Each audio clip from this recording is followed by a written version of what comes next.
Today, we're looking at a red ink by Atramentis, Dante, Alighieri, or Ruby Red. Hi, I'm Adam, and I'm an ink guy. I get inks, test them, and share the results with you. Now, if you like fountain pen ink reviews, I would invite you to subscribe. Also, if you're interested, you can follow me over on Instagram. In order to make sure I have a range of experience with this ink, I do the writing samples. I then put the ink into this cross Bailey with a medium nib to write for a day and to take my notes for this video.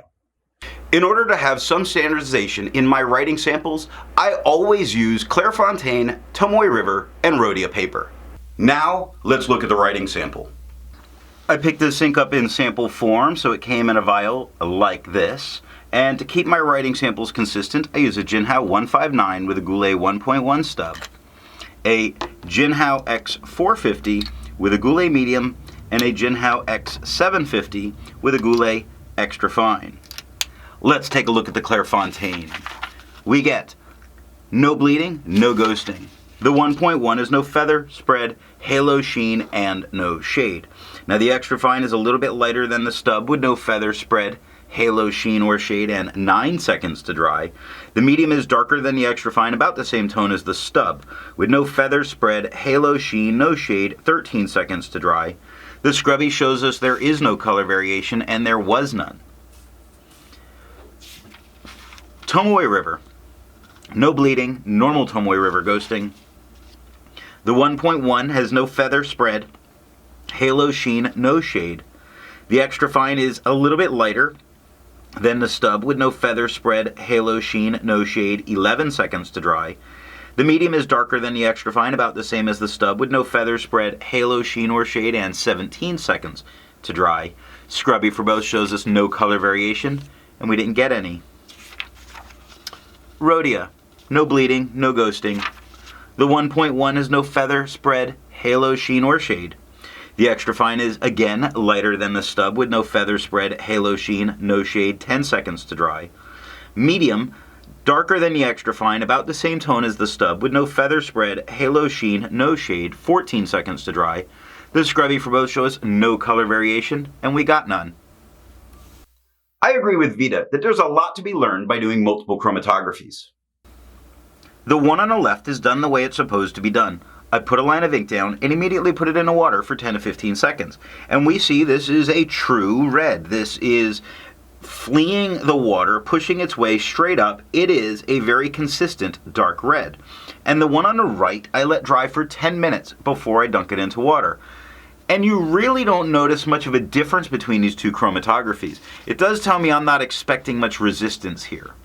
Resistance tests are done to see how well this ink can be expected to perform on the page, and more importantly, how hard it may be to clean from your pen. I let the smear dry for 3 days before testing it. Looking at the highlighter, I am in shock out of what I was expecting from the chromatographies. I was expecting this completely blown out, but it's holding together and it makes me feel comfortable to use it as a note taker. It really surprises me when you look at the fact that water is completely breaking it up and removing it from the page. Now it's not completely gone yet, but it's going to be gone because that was only 30 seconds of water sitting stagnant on it. Pen Flush did everything that water did a little bit faster. You see some more white of the paper. And the 1/3 bleach solution that you are not going to need completely obliterates it. I test the viscosity or flow using a tilt test, which I'm going to link the video showing how I do that. For the inks I've tested, I have found an average viscosity of 2.5, with the realm of normal being from 2.1 to 2.9. The Atramentis, a ruby red, has a viscosity of 2.21, making it normal. To find my average dry times, I use my writing samples done on Clairfontaine, Tomoe River, and Rhodia paper. I average those. Now, for the inks I've tested, I have found an average dry time of 17 seconds, with the realm of normal being from 13 to 21 seconds.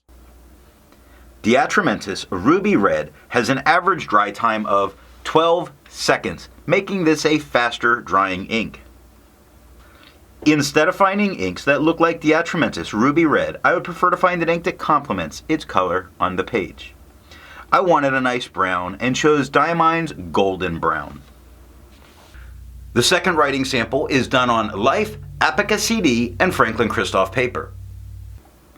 Here we're looking at Life paper, a very nice laid paper, cream color, no bleeding, no ghosting. The 1.1 is no feather spread, halo sheen, or shade. The extra fine, as has been constant, is lighter than the stub, with no feather spread, halo sheen, no shade, 7 seconds to dry. The medium is darker than the extra fine, same tone as the stub, like we've seen very consistently. No feather spread, halo sheen, no shade, 11 seconds to dry. The scrubby shows us no color variation, and we didn't get any. Apica CD notebooks. Now surprisingly, there are some spots where the ink got quite deep into the page, on the stub and on the medium, but it didn't get all the way through. It wouldn't stop you from using the back of the page depending on how picky you are. The extra fine did really well. The 1.1 is no feather spread, halo sheen, and no shade. I think I said extra fine, the stub. The extra fine is a lighter tone than the stub, with no feather spread, halo sheen, no shade, 6 seconds to dry. Medium is darker than the extra fine, about the same tone as the stub, with no feather spread, halo sheen, and no shade, 8 seconds to dry. Scrubby for both show us no color variation, and we get none. And last up is Franklin Christoph paper, with no bleeding, no ghosting. The 1.1 is no feather spread, halo sheen, no shade. The extra fine is slightly lighter than the stub, with no feather spread, halo sheen, no shade, 4 seconds to dry.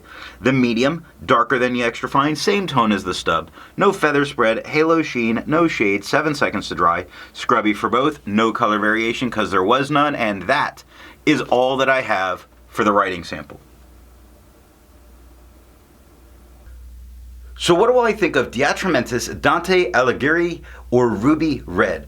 I find this to be a very harsh red tone on the page. It doesn't offer much shading, which most red inks don't, but it's the tone that feels entirely off to me. It's not a bad performing ink, it is well behaved, but the tone still comes back as harsh, which is not what I want in my red inks. So what nib and pen are going to give the best writing experience with this ink? I found that medium flow pens really took some of the edge off of the harsh tone just a little bit, and fine pens put just not enough down, and it was a little too light. If you've made it this far and you've enjoyed the video, give it a thumbs up. And if it's your first time here, I'm going to remind you to subscribe. Thanks for watching.